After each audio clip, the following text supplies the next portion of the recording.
go live. I'm going to start with the panel introductions. We are How live. quick we are. So, welcome everyone. Welcome back to the Women at Work series in partnership with Queen. Today is a very, very exciting topic, in my opinion. It is from passion to profession. We obviously think that when we're talking about profession, it's very specific roles or very specific career paths. But today I have three lovely ladies who have taken an offbeat path and have been rather successful doing so. So with me, I have Shipra Malhotra, who is an author, calligraphist, an entrepreneur, and many more things. I have Suchita Pal here, who is a Zumba India ambassador. She's a President's Awardee, and she's a women's wellness coach. And last, I have Neha Shah, who is a co-founder of Queen. I would like to start maybe, with their introductions. And Shipra, do you want to start by telling us about your journey? Yeah, thank you so much. A very good evening to all the lovely ladies and even the guys. I don't know who all are there, but so very humbled and so excited to be here, rather. And I was looking forward for this. The journey has been a long. It's my 22nd year now.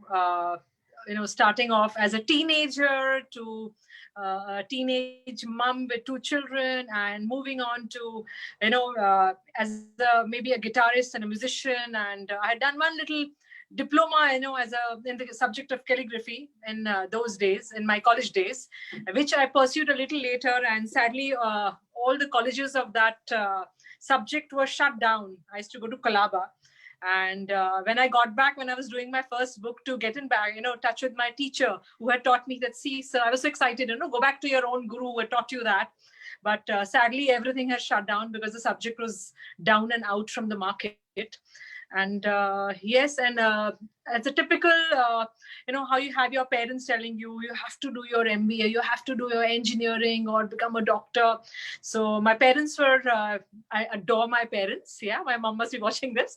But yeah, they were not very keen, and it's like, I think it's an Indian mindset, that you can't become a musician or you can't leave your studies first, So you could do all these things. I was allowed to do this, as side by side as a kiddo, can go for your classes and attend, but focus has to be study. So as a good Indian student, as a child, I pursued that, did my grad, my post-grad. But somewhere, somehow, my heart was not fully into it.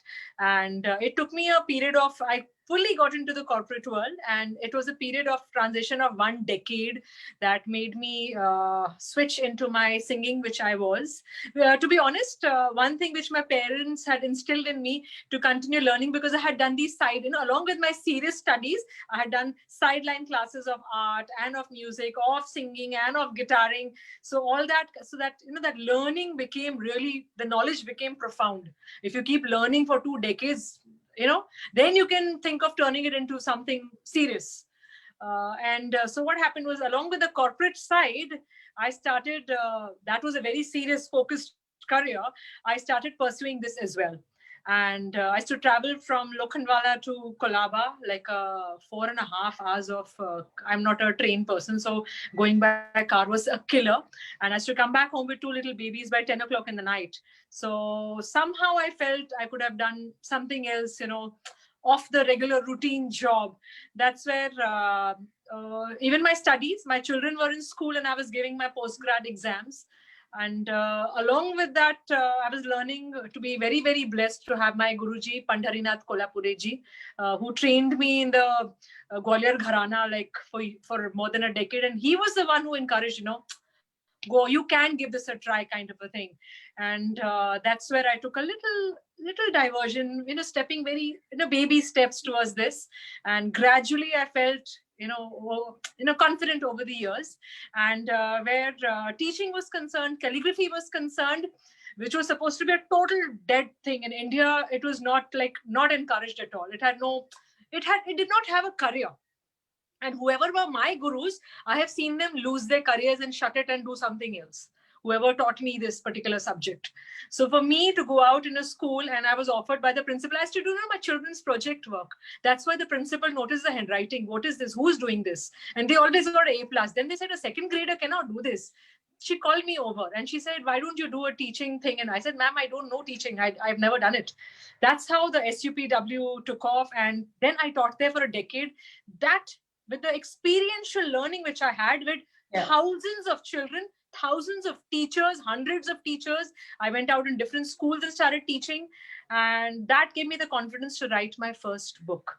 Which again, I had everyone punching me. This was like a punching box. No, this does not have a career and you cannot launch a book. Like, what are you talking? Calligraphy, who will buy your book? The best of public. Madam, ये कोई नहीं खरीदेगा. क्या अपना माथा फोड़ी कर रहे हैं? Why you? आपका तेल निकल जाएगा book बेचते.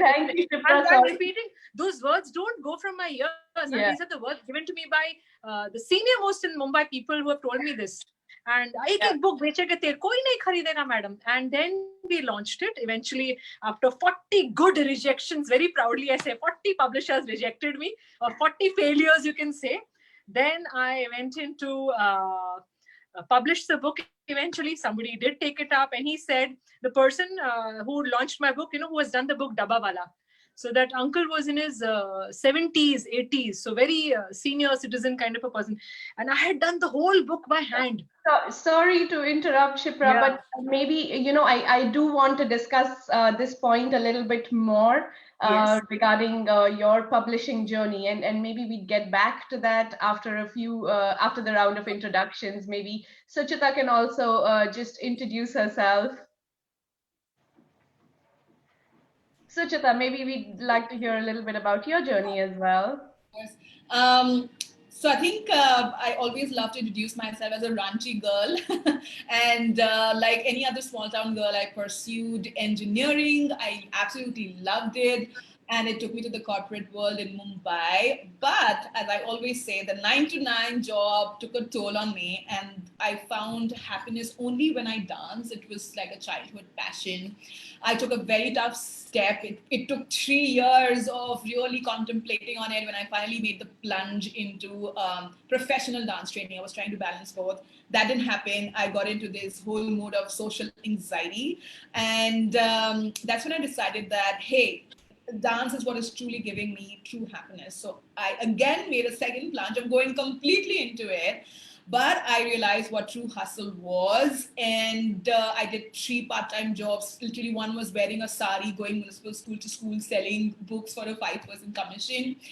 And my ego was 10 feet under the ground. That is my biggest learning from my journey, I think, over the last 15 years now. And then destiny took me to the US. And that's when I discovered Zumba, and I fell in love with it. I became an instructor there, taught there for almost 2.5 years, was truly happy in it. And then the CEO of Zumba, and as you know, it's a brand, they wanted to really go all out in India and say, hey, we need an Indian girl who knows her stuff, okay? Sucheta comes into the picture. I get my audition done, come back to India, and the rest is history. I become a coach in India, which is like Zumba education specialist. Now I'm an ambassador, and so proud to say that we have now thousands of licensed instructors in India alone who are employed, especially women, and they are teaching and spreading the word of being healthy and fit through a happy workout from Ranchi to Trichy. And that has also given me a second innings, which is my true passion today, which is women empowerment. And I'm sure we're going to discuss more about it. Thank you, Suchita. Neha, I mean, a lot of people already know Neha. She's been there with us on this series for all the episodes. Neha, do you want to tell us a little bit about this journey? Sure, I'll keep it short because I think most of them already know me. But just to give you a quick background, I had done my graduation from the US in accounting and finance, and then moved to India about a decade ago to manage our family real estate business. But I found my sense of purpose when I was actually on a maternity break. And that's when I wished to do something to empower women, to enable women to restart their careers. That was possibly due to the experiences that I had in the US, where I had the exposure to look at how women there were much more secure with their careers even after a break. And that's what I wanted to eventually contribute in India and help other women who possibly do not have that support system. So that's a little bit about me. Thank you, Neha. I think one common thread amongst all of you, and your journeys are so similar and yet so different. But you know, you're also focused on women empowerment, really giving back to the society, wanting to do something which makes a difference. Um, you know, before we really jump into how would you make a passion into a profession, a lot of people, including me, sometimes I feel I don't know how to find my passion. So how did you guys go about finding your passion? Suchita, maybe we start with you. So mine is it starts from a lot of pain. It started from feeling the bad part of corporate life, which was stress, the 9 to 9 job, and that kind of led me to something called social anxiety disorder, where even entering an elevator where there were two people standing, I would come out of it and I would rather prefer to climb up 5 floors. It was that bad, right? And the only way that I could really find my my stress-free time, or where I'm not feeling that anxiety, was when I was either learning or teaching how to dance. And that's how the transition happened. First I tried to manage my corporate life and try to learn some formats of dance, and then I realized, hey, I actually enjoyed teaching it. And I discovered that that it's going to require my entire effort in pursuing this. And that's when I literally left my corporate life, which took 3 years of contemplating. It's not easy; it doesn't happen like that, right? And then I finally, went and gave all my efforts into my passion, which was, of course, learning to dance professionally. I had never done it. It was always school competitions or college competitions, right? And then I realized, oh my God, it's tough. It's tough to follow your passion. We just think from the outside that, oh my God, such a glamorous life. I'll be a dancer on stage, first row. Oh my God, I was last row most of the time. I was competing with 15-year-olds. It was a big hit on my ego. I had zero money and I had to do 3 part-time jobs, as I mentioned, right? One was just literally wearing a sari, going from municipal school to school, selling books for a commission. But I realized that if I had to follow my passion, I had to hustle, because otherwise the other life was making my life horrid. And I think that mental health affected me so much, and that triggered my career change completely. It's so interesting to hear this because I also know a little bit about Shipra's story, and your stories are still so similar yet so different. You actually stopped your corporate job at one point and you said, okay, no, I am going to give something else my 100%. Whereas I think, Shipra, you decided to hustle both and you're still doing that. That's yeah, right. Very beautifully, and I'm hearing even Suchitra's story for the first time. It is so similar, but yet it is different and unique in its own way, and so lovely to hear women, doing, somebody. Where you can connect. It's we've never met or spoken otherwise, but here also you feel a connect because you've taken a similar steps and similar directions in life. And for me, yeah, I was like I told I'm like a tortoise, going very slow and very scared. As we have that belief system: oh, studies, no corporate work, oh, no fixed job. So that it was a little scary because financial dependency for me with 2 children was on the job. So I was very scared to step out of that zone. But once, as I said, I built my confidence over the years, going out and publishing my first book. That was like, okay, then I knew, okay, I'm not wrong. That gave me that confidence. Okay, I can do this. And being a musician was left far behind, but again, having the right, guru in your life who again held my hand, who actually I give the credit and took me across, and then I started singing for Bollywood or whatever, But I did not leave my corporate job, as in even today I'm a part of it, but I'm an independent director in the management. So that also I have grown over the 22 years alongside, but I'm not into a 9 to 5 thing, So earlier I was doing workshops or, negotiation skills and all that, 3 times in a week. And like, it's very hectic, morning 9 o'clock, you prepare for the whole thing. And then 48 hours, like literally you're into it. It's like, plus travel and everything, plus 2 kids, it gets really, it bogs you down. But somewhere, if you keep your passions alive, I think where you feel your true connect. Suchitra found it in dancing. I found music as a stress buster and my calligraphy as a stress buster. So that is where when you pursued that, and I think if you keep educating yourself and growing and excelling your own self in the particular passion you have taken up, that makes you, gives you the confidence. It boosts your morale. It keeps you happy. It keeps your heart and mind both happy, and your financial pockets also happy. So that is where you can. I completely agree, Shipra, and even with Suchita. So the last point that you made, Shipra, about if you follow your passion, it really keeps you happy. So I actually would like to recommend this book. It's actually a Japanese secret. The book is called Ikigai. So there's this town in Japan which all the people live the longest and they are the most happiest people. So, and it has these 4 aspects about how you can discover your passion. One is by figuring out what the world really needs. One is about what you really love to do. One is what you are really good at and what you can get paid for. So if you actually discover these aspects in your life, and eventually you will be able to find what you would be really passionate about. I'm sure everybody has a different formula, or some like Suchita probably just bumped into their passion or accidentally got it. But so if there is a formula, I mean, reading books or surrounding yourself with the right people also would be a way to find your passion. Yeah, I think sometimes my personal opinion is you find it by chance. You just keep trying something and you don't know at what phase in your life what's really going to click, and it just works.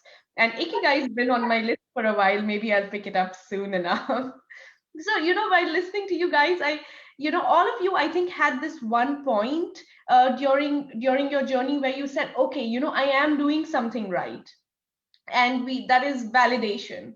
A lot of times we talk about, external validation is not really important, but personally I think it does help you, it gives you some confidence to move forward. You think you're doing something right. What's your take on that, Suchita? Because I know your journey has been slightly different. You gave up everything and you started from literally zero. And I believe that at some point you have to know whether you're going the right way or not. It's so tough. Oh my God. So actually, as we were discussing before this panel discussion, that I had no plan. I just wanted to get out of my anxiety. And that's how it started, literally, with no long-term plan. I really thought I would become a professional dancer, but I was kidding myself. And then things happened because you took that step and you threw it out to the universe. I'm a big believer of that. And when you start throwing something out of the universe, very strongly, it's going to happen. Something's going to happen. Things are going to change around. And that's why, I moved to the US, discovered Zumba. And when I took that up as a passion, and I was doing it with all my heart, right? Things really started to, come into place where I was in the right place at the right time. And it's not that someone else couldn't get that opportunity of being the first Zumba education specialist, the coach, the master trainer who's going to go and really go all out in India and make Zumba a household name. That was literally my role when I came back to India in 2012. But I got that opportunity, and now the planning started, right? Now I knew that, oh my God, I've got this opportunity from this girl who couldn't even think of entering a meeting room to today. Now I have to go and have these conversations with the Gold's Gym and Talwarkars, the top CEOs in the fitness industry. I have to go and now train hundreds of people. I better now, really, really become a warrior and tackle my anxiety, because I have this opportunity, which is no one else has this, and I have to make the most of it. That's when everything changes. Then if you let your fears overtake you and say, no, I can't do it. And trust me, I did it. I said no to that audition. And I had my support system, my husband and everyone saying, no, go do it. What's wrong? Just go and do it. And I had a horrible time in that audition, but I passed it, right?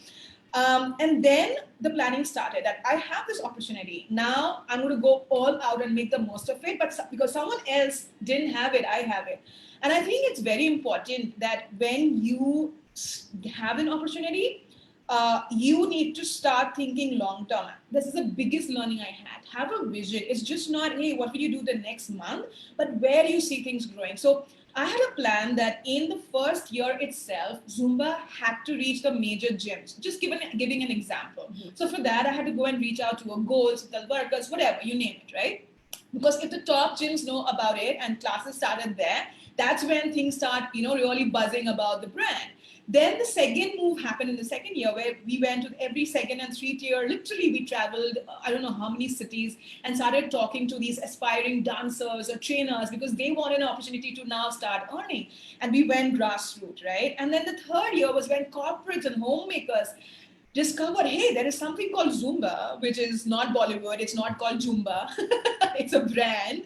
And we are seeing people are earning well through it if you really work hard. And they started coming to us. So it all happened. So it was all a vision once you have that opportunity. I hope I'm making sense. No, definitely. I mean, I even told you this earlier that it's not a very old journey, but I think today everybody knows what Zumba is. And so kudos to you guys. I mean, you've done a great job getting that name out there. Right. Also, I think, Sia, just sorry, I find this chat very interesting and thank you everyone for, really putting their things in. I think there is a attendee whose name is also Sucheta Pal. Is there? I see someone typing as Sucheta Pal. And that's not me, guys. There's some attendee, right? Can you see? I think so. Yeah, I also noticed that actually. That's not me, but there's someone who's also called Sucheta Pal. So great going. So, Shipra, maybe, what was your biggest fear? Because you did things in a very systematic way, I would say, and you didn't leave something 100%. You knew that financial independence was important to you. You stayed with both. So, what was your biggest fear at that point? To be very honest, I'm not a person of fears. I believe that, my one motto in life, the way I live, I would put it the other way around. I believe in living every moment of my life, every minute of my life, every hour of my life to its optimum best. So I do not allow that fear factor to ever overtake me. I don't remember the fear factors. So my whole viewpoint to look at anything in life is that I have only this present in front of me, maybe the 1 hour or maybe the 2 hours. And even if it has gone by, for me, it is spilt milk, it's gone. And if I have gone wrong in that particular thing, okay, it didn't work out today, then I think about it, okay, so by the night, every night, this is like homework I give to myself. And this is, I've been doing it since no one taught me this. But I mean, that's the kind of person I am. I review myself in the night back. Okay, I did like 30 things today. Maybe a smallest thing, talking to even a maid or a watchman, that you made an effort, or maybe while driving you were rude to somebody, in the Mumbai traffic. So it could be any small little things. So I have a little diary where I note down my things. Okay, these are the 30 things that happened. These were, out of that, maybe 10 were good and 20 were not good in a day. So I review back, and next morning when I get up with just with a positive heart, okay, let me try and get myself doing better at those 20 things, whatever which went wrong yesterday. So it's like, each day when I have made an effort to work on that, not fear in my case, but where I have gone wrong, where I have not been able to do well, or whatever I have not been able to do. So because I've been a sports person in college, I was a captain of my cricket team, as a girls cricket team captain. I'm from Podar College. So, as a sportsman, with a mindset of a sports person, you're trying to, okay, let me do a little better. Maybe that is the reason why this came into me rather than a fear factor. So I have been, I work on myself each day. And I think one of the conversations we've just had earlier, I do not believe in competing with anybody. For me, I am my biggest own competitor. I look at myself, I review back where I was 1 month back and where I am today. That's all. And the focus is it's like very, very focused. So that's the way I look at things. You are, when I talk to you, I feel like you're such a meticulous planner, and it is such a great skill to have, to be able to hustle between different roles, and that's why I think people either, and that's the highlight between, when we talk to Suchita's journey is more, no, giving it 100% to one thing, and she left her corporate job, and for you it's been that you've done multiple things, and you're always adding on to it, and you want to do more. I think even when I talk to Neha, with Neha also, she's managing two things simultaneously. Neha, how do you do that? So it's actually making sure that you have a right balance, and make sure that you do not leave what you were already pursuing just for the sake of figuring out what you're really passionate about. I think I agree to a certain extent on that, because you are still discovering it and you're still trying to figure out if it's really going to work. And if you come reach to a point where you think that okay, you've arrived and you've managed it, and you think it can even financially sustain you completely, then yes, put in your 500% to it and go for it. But you must always have a backup plan in terms of making sure that if it doesn't, then be smart with it basically. So give your 100%, be flexible with your passion as well, and make sure that you seize the opportunity when it's there, but do it smartly. That's something even Suchita had mentioned earlier. Suchita, you spoke a lot about managing things smartly, and that hard work is one thing, but doing it smartly is critical. Absolutely.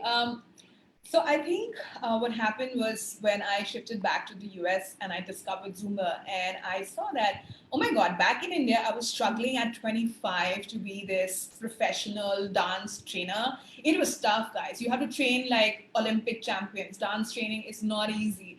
And then I went to the US and I saw a 40-year-old instructor rocking it, being amazing. And Zumba is not about dance. You have to have a lot of fitness science knowledge, which obviously it looks like a dance party, but behind the scenes, you really have to train good to be an instructor, right? You just take up a professional training, but it was still doable because it was not, I didn't have to learn the techniques of jazz and ballet, right? But I still can pursue dance, which is my passion, fitness, which is great. I could keep doing it till I'm 56 year old.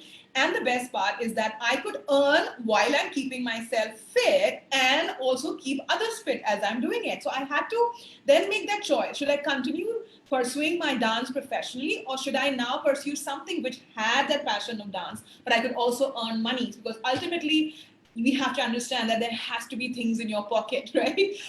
So that's when I made the switch. And as Neha correctly said, and we all agree that you have to be smart, just not work hard, but work hard towards what? What is the long-term plan for that hard work? Just don't be blinded by your passion. Passion is overrated. You need to be very smart in pursuing your passion and see where it goes long term. And it will not happen in 1 year. It may take maybe 1 year, but it can take 5 years. It took me 5 years to finally be smart about my passion. So I think that's important for everyone to understand that combine your passion with a little smartness up there. Hope that helped. Yeah, no, definitely. It's always interesting to hear this, and I like the fact that you all spoke so much about financial stability as well, because at the end of the day, it is important, and we cannot ignore it and say no, that it's going to be a profession and you're going to be extremely happy even if you are not getting paid for it, because at the end of the day, you want to make it into a profession, and that means you should be earning out of it. But apart from financial challenges, what are the other challenges you guys faced early on? So just Neha. Yeah. yeah, so just to give a little brief about that. Basically, when I started out explaining my idea that this is what I want to do, help women restart, skill them. So everybody started looking at me as if I'm starting some NGO, which people thought that this is something not for profit and it's not something serious, and how long is it going to go on for? So, but with the right set of people, right partners that I have, we kept on pushing, we kept on following what we believed in. And that's very important. Be persistent in really doing what you really want to do, because there will be challenges in the way, and especially even your inner circle might question you, doubt you. And it's good to have critics because they help you to get better. But eventually you are the one who's the torchbearer, and make sure that you don't give up on the idea and keep going until it all falls in place. Shipra, I think you also Yeah. had a very different set of challenges. Yeah, so I totally second what Neha is saying. You know, the challenges, one was a resistance to the kind of field which I chose, which had no career, basically. So it was a dark thing, dark, dingy dungeon.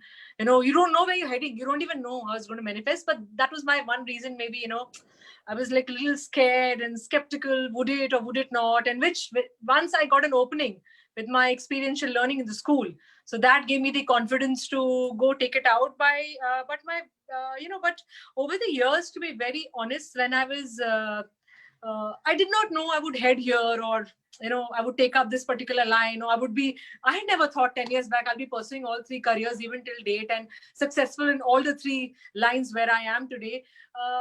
I think after a while, maybe over the 1 decade, the whole thing it took a turn, like a 360 180 degree kind of a turn. So earlier it was, finance is important, okay, passion important, but today when I look back at it, I feel creating value in the society with your work is very important, because somewhere I feel I realized, yes, I could make the money I was wanting. I had completed all my targets and whatever the roles I was looking at. But when I started, that is where I comes into the picture when I met Neha.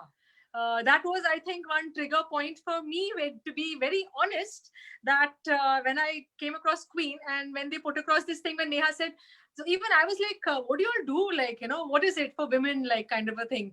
And, when two teams come together, one lady who has her particular thought mind, and a strong women coming together.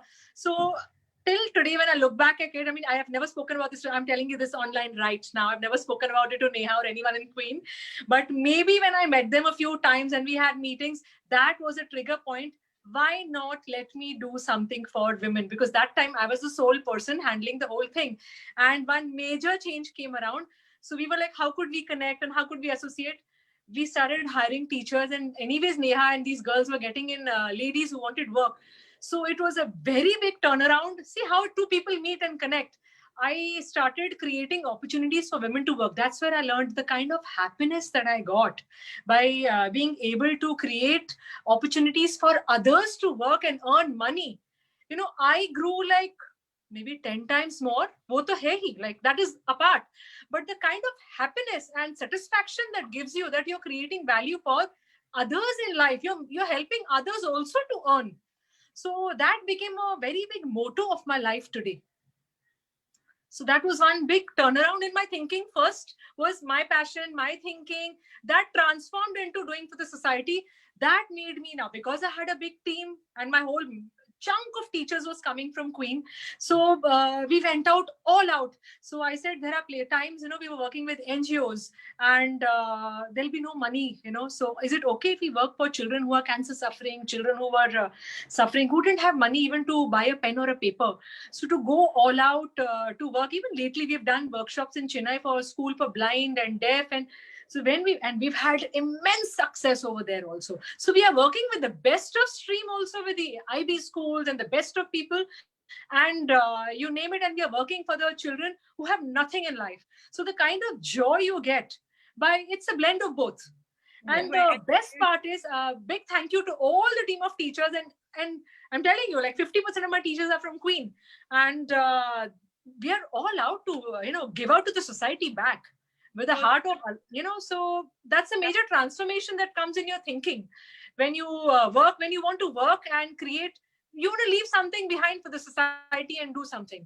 So that transformation has happened to me by working, and this is how we grow. I don't know what will come out of this particular session we are having, but when such lovely strong minds come together, so you create value out of everything, when you come together in one platform. Definitely, rightly said. I think Neha, you were trying to say something as well to this. Yeah, no, just to add, I think when you put your heart into it, you do not look at is it it's like you don't look at your working hours. You don't look at that this is limited to a certain point in time that you're going to network with, or you are open to actually work with people who you think will help you grow in the same field. And that's why it's very important to even network around with the like-minded people to pursue your passion or to pursue something that you really eventually want to do in life. So yeah, that's something. Thanks, Shipra, for Pleasure. Suchita, from your point of view, I know, you also had a lot of financial challenges in the beginning because you left your corporate job. What were the other challenges in the decision-making process? Sure. When you spoke about it to people, did people look at you weirdly saying, oh, she's gone crazy, she's had such a great education, she's throwing away her career? So the thing is that I think half of my fears was in my mind, and my biggest fear was how do I now face my parents, because we are middle class family. My parents had spent everything on my education, and it is expensive, right, to do engineering. And I couldn't tell my parents for 3 years. I didn't tell my parents that I had quit my corporate job and I was pursuing this, because again, at that time, 10 years back, pursuing dance was not something which you could earn money or have like a lifestyle. And the image that was given by me to everyone was I'm this high flying engineer traveling. I did travel abroad too through my engineering degree, right? But when I finally expressed it to my parents, I think they accepted it beautifully, and they are so proud today that they literally keep newspaper clippings and show it to all their cousins and I don't know whoever they meet. I think the second challenge which I face, and I really really want to emphasize on that, is it's important and it's very important, so especially in the fitness world. If anyone is in the fitness world, I saw a question where Harshita said, I have a fear of a lack of opportunities, right? Now, the fear of a lack of opportunities comes from when you are not confident in yourself. So when I moved to India, my first training was not supposed to be done by me, right? It was to be done by an international trainer, and I was just new, but the trainer didn't get the visa and I had to just substitute, right? So when I substituted, there was one person in that training said, hey, I registered because there was this international trainer, and I don't think so you're at par with that because you're Indian. Now, I could have taken offense, but then I realized that fitness is not so big in India at that time. That's the first thing, right? Second, we Indians, and I'm being very direct, we wing it because we have this kind of insecurity of lack of opportunity. So jahan se shortcut. Today also there'll be a lot of illegal Zumba instructors trying to copy stuff from YouTube, but they won't come and get themselves educated in the official instructor training and learn and upgrade themselves. There's absolutely this culture change has to happen where we believe in learning and upgrading. And that's where, of course, I tried to tell her that, no, I'm the same and we got a train, but she wanted her refund and I didn't want to, of course, not give her the refund. But that was the biggest learning I had, that I need to really keep learning and upgrading myself. So till today, in fact, I spoke to you guys that at 5 o'clock, I'm actually going and attending another learning session where right now I'm speaking to you, but I have to keep upgrading, and I've been 10 years, right? People think I'm the Zoom ambassador. So no, guys, I have to keep learning because I need to be responsible and be at par if I want opportunities to come my way. So Harshita, if you want and you have this fear of lack of opportunities, it's because you're not confident in the information that you have. If you have information here and you know how to teach or whatever to give it out as service confidently, you'll never be afraid of lack of opportunities. They will come running to you, for sure. Oh, that's such a great response to that, Suchita. We also had one question come in from Nikita Sardana on Facebook. She asked, have you ever faced any challenges from people closest to you, especially your family members, who oppose your choice of following the passion, and how to handle that? So for me, Sneha, if I may, Yeah. actually been very, really being supported by my family, especially my sister. But I will definitely say that there is this outer family circle who think, oh, she's a performer, she's a dancer, or a hobby. Hai. So that is very demeaning because you know how much hard work you're putting in, right? Even when they see me on television doing a show, like, oh, very nice performance. I'm like, bhai, I'm not performing, right? This is my career. I teach people, I train, I coach, I'm at events and I'm spreading this word of health and fitness. So that mindset change has to happen. But I'm telling you, after some time, you have to have gende ka chamra. I'm being very direct because you have have that hippopotamus skin and just not think about what people are telling you, because people who criticize are beneath you. They couldn't reach where they could, so they're going to bring other people down. That's my biggest learning from here. Don't give any importance to that. I think Shipra also spoke about this a little early, from challenges, where your parents think that, okay, it's a great hobby, but it's not a profession. Absolutely. 100, no, 500%. So I was reading out, yes, 500% resistance. So for me to pursue, I come from a family of all our PhDs and all scholars. So for them, it becomes very important to be super educated. And to be very honest, when I was a child, I had a passion for guitaring and singing. You're figuring, what do you like? I was not introduced to calligraphy till then. And when I was into singing and guitaring, and I remember I'm telling this live on Facebook, my dad said, you want to be a guitarist? When you go to London, those people are singing for £1 and $1. You can't be doing this. That has no career in guitaring. So I'm telling you, I adore my parents. I repeat again, but I think it's the mindset that we have, musician. I remember when I wanted to get into the mainstream of Bollywood. And in the meantime, there was one interview of Lata ji, which came in. And there were around, and it was very, very disheartening, and where it can really, make you lose, your focus. Such statements. It was out in the papers that there are 3 lakh singers, who have left their jobs and stuff from India because of these online shows, which happen.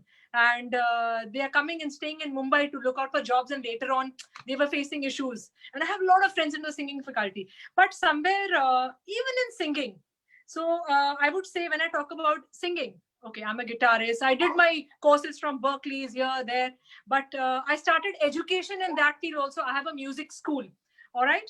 Now, if you want to create an opportunity, I would say, especially for an artist, we have YouTube channel. So I started producing my music, writing my music, and launching things over there. So creating opportunity can be created from where you are, So it's not that I have to go running here or there. So No, what I definitely. learned from Yeah. this conversation is that learning is very important, and there's no age limit to when you can actually pursue your passion or discover something that you want to do. So keep learning and keep doing. Even if you're 50 plus, there are so many successful women or people who have actually started out at that age and are running successful businesses. So skilling, and it's never too late. Yeah, we actually have a related question from Adya, and maybe we can unmute her and she can ask the question directly. Yeah, hi, hello. Hi, Adya.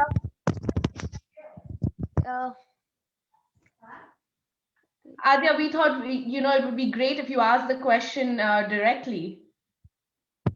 Yeah, I just wanted to ask, like, sometimes we don't follow our passion. Like, having passion is good, but we think that it cannot give us money that we want, right?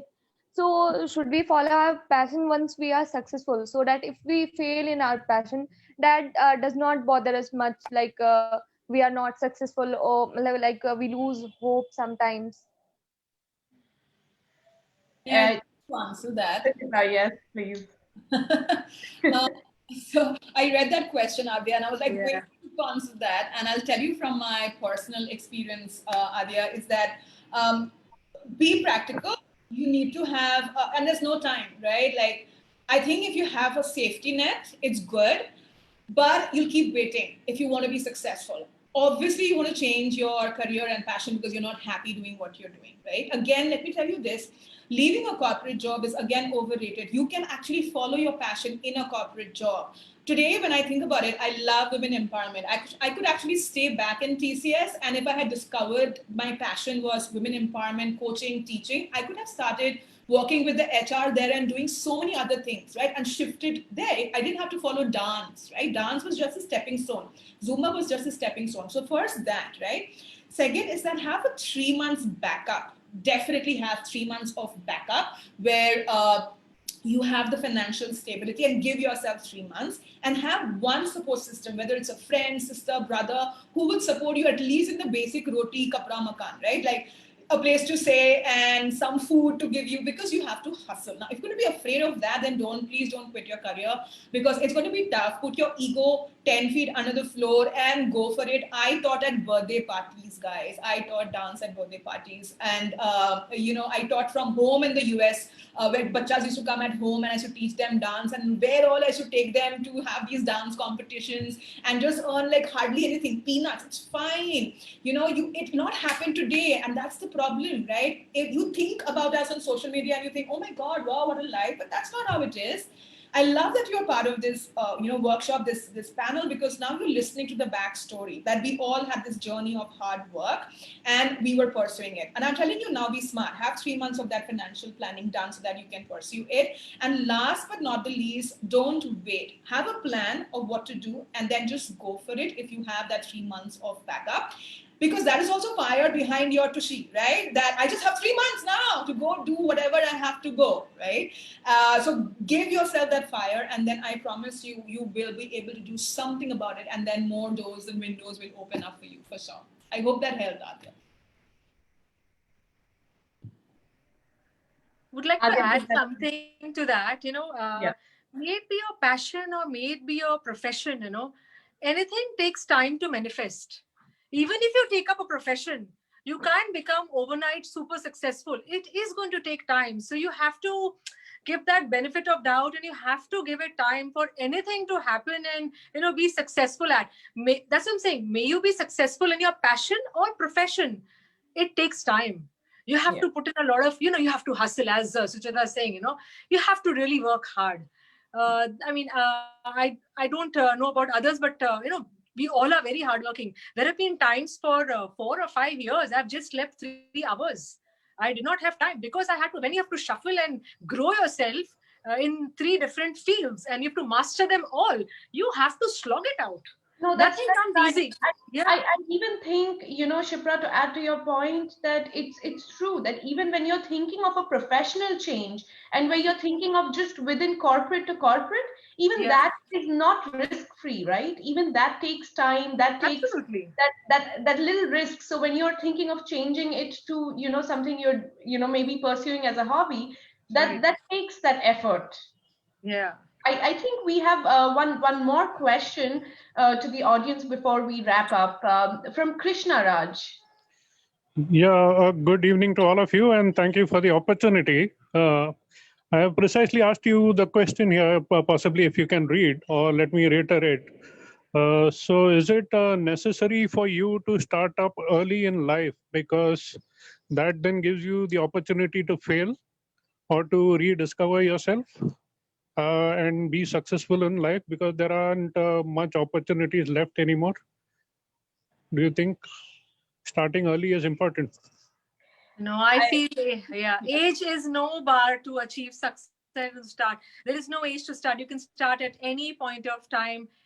Hard work and effort can start at any point of time, so that's, again, I believe age is not a factor which should it can stop you, because I know in my team I have ladies and teachers. I'm sorry about my dog has come here, she doesn't stay without me. So it's like 55, at the age of 55, I've had ladies who are excelling and top notch in my team.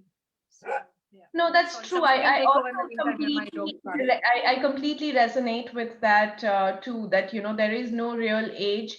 And I think if we paint this picture of starting at 22, I think we tend to put a lot of pressure on ourselves, because then if we are 35, we feel, oh my God, that ship has sailed and we've lost this opportunity. So Sucheta, maybe you would like to add something to this as well.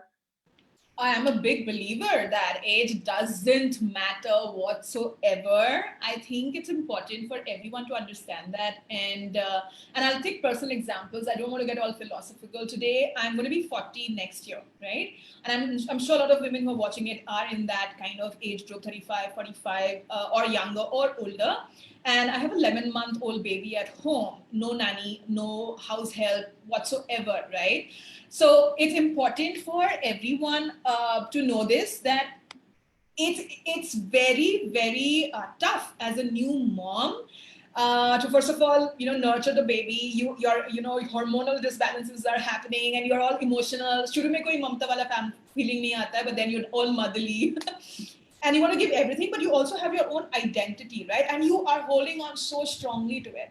Now, this is my age right now. This is my current life. But in this year, I have achieved so much, not only rearing a beautiful child, but I have actually started a new initiative, which is a learning education platform for fitness instructor beyond fitness science. So they learn social media, they learn nutrition. So all of that, that's my new project. I'm actually studying postnatal fitness, and I learn reels, guys, learning reels and putting up that on social media. And I'm doing that myself, and I'm ideating every day. Literally, I don't know how many books, and right now you can see, right? And I keep ideating, and I keep putting out content every day. I train. Within 3 months, I was again back to coaching and training in the virtual world. And of course, I'm leading a 16 master trainer, so working on that. So who's stopping you guys? It's all up here. It's how passionate, what is the fire? And I think when you don't have anything, so we've been in a phase, all of us, Shipra, Neha, Sneha, we've been in a phase where we were not happy, we didn't have these opportunities. So when you struggle so much, and now when you have this opportunity, you will go all out and you will go beyond what you ever thought. So I would always say, guys, that please don't worry about age, don't worry about what situation you are, but if you're passionate about something, you need to go all out for it. I couldn't have put it better, Suchita. Thank you. And I would just like to add one. I mean, I look up to the founder of KFC, started at 65, and he had failed 1,009 times before that. So I mean, that sums it all, right? You just keep on trying and keep at it, and you will eventually be successful at what you want to do. I think with this, I mean, very well put. I don't think any, there was a better response to this. There is no better time than now. And if you feel it like that, irrespective of your age, just go for it.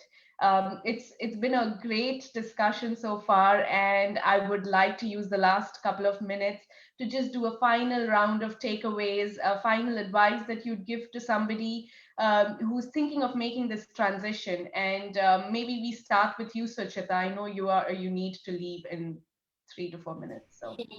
I think the biggest suggestion that I would give is to evolve.